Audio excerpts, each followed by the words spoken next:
Hello दोस्तों। आप लोग कैसे हैं? उम्मीद करती हूँ आप लोग अच्छे होंगे। और मैं आप लोगों के लिए एक लुटेरे की कहानी लेकर आई हूँ। और ध्यान से सुनना और सुनने के बाद कमेंट में बताना ये मेरी कहानी कैसी लगी आप लोगों को। और लास्ट तक सुनना, तभी समझ आएगा पूरी कहानी का कि कैसे क्या हुआ। एक बढ़ई था जिसका नाम महेश था। वो महेश मजदूरी करने जा रहा था। उसने हफ्ते भर का हिसाब करवाया तो उसके बाद बहुत सारा पैसा निकला। जब वो पैसा लेकर घर के लिए निकला और खुश था कि आज मैं इतना मजदूरी लेके अपने घर जा रहा हूँ, कितना खुशी होगा। अब वो मारी खुशी के झूमता नाचता गाता मस्ती में जा रहा था अपने घर। उसके बाद में रास्ते में एक सुनसान इलाका पड़ा जहां पर दो चार डकैत यानी लुटेरे खड़े थे। जब महेश को अकेले देखा तो उन डाकुओं ने उसे रोक लिया और कहा कि आप जितना माल रखे हो उसको दे दो, नहीं मैं तुम्हें मार डालूंगा। अब महेश बेचारा क्या करता, वो सोच में पड़ गया। सोच के दिमाग लगा के बोला, ठीक है भाई, कोई बात नहीं, चलो। मैं तो खुश था कि मैं पैसा लेकर घर जा रहा हूँ, लेकिन जब जान ही नहीं रहेगा तो पैसा घर कैसे पहुंचेगा। पैसा आप ले लो, मुझे जाने दो, लेकिन जाते जाते एक मेरी मदद कर दो। डाकुओं ने कहा, भाई मैं क्या मदद कर सकता हूँ? तो भाई, जो मैं टोपी पहना हूँ उसमें आप एक गोली मार दो। गोली मार दो, नहीं तो मेरी बीबी, मैं कितना भी बताऊंगा उसको कि लुटेरों ने मेरा पैसा लूट लिया, लेकिन वो विश्वास नहीं करेगी। यही कहेगी कि तुम सारी मजदूरी जुए शराब या दारू में उड़ा के आए होंगे। तो विश्वास करने के लिए एक गोली आप हेड में मार दीजिए। डाकुओं ने क्या किया, उसकी हेड को हवा में उड़ाकर एक गोली मार दी। अब बढ़ई जो महेश था तो कहने लगा, भाई एक गोली से काम तो नहीं चलेगा, एक काम कर दीजिए, थोड़ा सा और मदद कर दीजिए।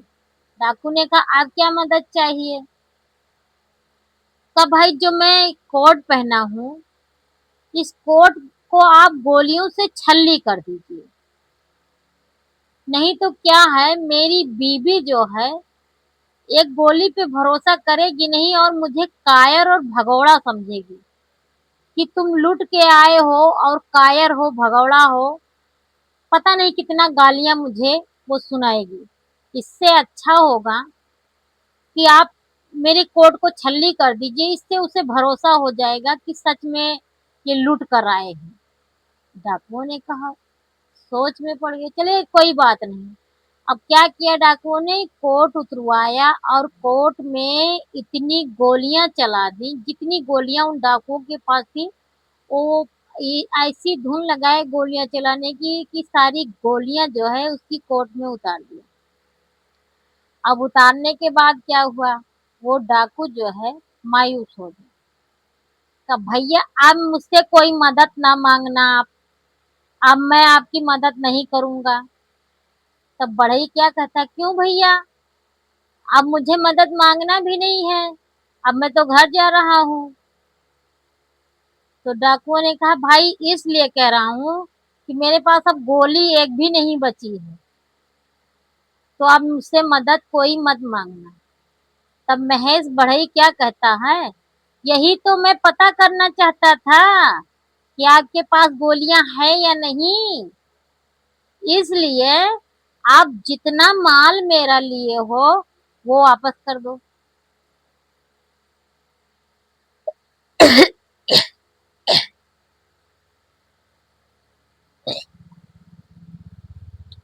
माफ करना दोस्तों, मैं ज्यादा बोलती हूँ तो मुझे दिक्कत हो जाती है।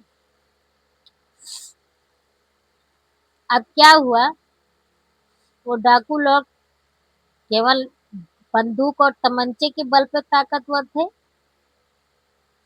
तो क्या कहता है, मेरा जो माल लिए हो उसे वापस करो और मेरे कोट और हैट का जुर्माना भरो, क्योंकि तुमने गोलियां चला के उसे बर्बाद कर दिया। अब उसका भी जुर्माना भरो, तब मैं तुम्हें जाने दूंगा, नहीं मैं शोर मचा दूंगा। मुझे मारोगे, मैं शोर मचा दूंगा, सब लोग इकट्ठा हो जाएंगे, आप बेफजूल के मारे जाओगे। तो इससे अच्छा होगा मेरा माल वापस कर दो और मेरे कोट और हैट का हर्जाना भर दो, तुम अपने रास्ते मैं अपने रास्ते। अब डाकू बेचारे क्या करते, जान बचाने के लिए उसका माल वापस किया और उसके बाद में जो है उसके कोट और हैट का हर्जाना भर दिया। बड़े ही अपने घर खुशी खुशी आ गया और डाकू उधर चले गए। अब दोस्तों आप लोग ये बताइएगा कहानी सुनने के बाद कि चोर कौन था, लुटेरा कौन था। ये दिमाग में रख लीजिए, किसने किसको लूटा, ये कमेंट में जरूर बताएं। और कहानी अगर अच्छी लगी हो तो लाइक सब्सक्राइब सपोर्ट आप लोग फुल कीजिएगा। जय हिंद, जय श्री राम, जय खाटू श्याम।